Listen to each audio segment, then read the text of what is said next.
Menko Polhukam Mahfud MD mengungkapkan situasi di Papua cenderung memanas setelah Gubernur Papua Lukas NMB ditetapkan sebagai tersangka oleh KPK.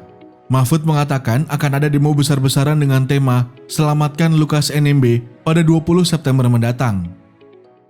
Latar belakangnya karena Lukas NMB sebagai gubernur itu telah ditetapkan sebagai tersangka oleh KPK beberapa waktu yang lalu dan sekarang merasa terkurung di rumahnya, di rumah gubernur. Kasus Lukas NMB bukan rekayasa politik, melainkan merupakan temuan dan fakta hukum. Dugaan korupsi yang dilakukan Lukas NMB bukan hanya gratifikasi senilai 1 miliar rupiah yang saat ini dilakukan penyidik oleh KPK. Mahfud menyebut terdapat laporan dari PPATK atas dugaan korupsi ketidakwajaran dari pengelolaan uang yang jumlahnya ratusan miliar dan dalam 12 hasil analisis yang disampaikan ke KPK.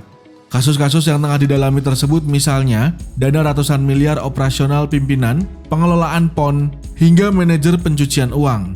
PPATK juga menemukan transaksi perjudian berupa setoran tunai ke kasino judi mencapai 560 miliar rupiah.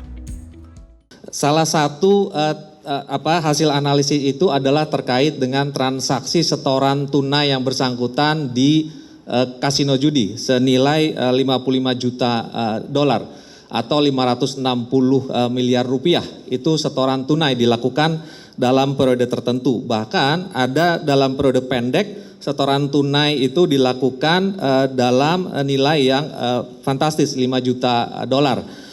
PPATK sudah melakukan pembekuan transaksi di 11 penyedia jasa keuangan. Ada asuransi milik Lukas NMB senilai 71 miliar rupiah.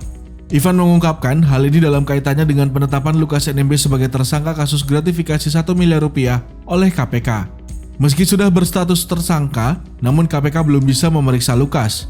KPK telah memanggil Lukas untuk diperiksa di Makobrimob pada 7 September dan 12 September 2022. Namun Lukas tidak datang.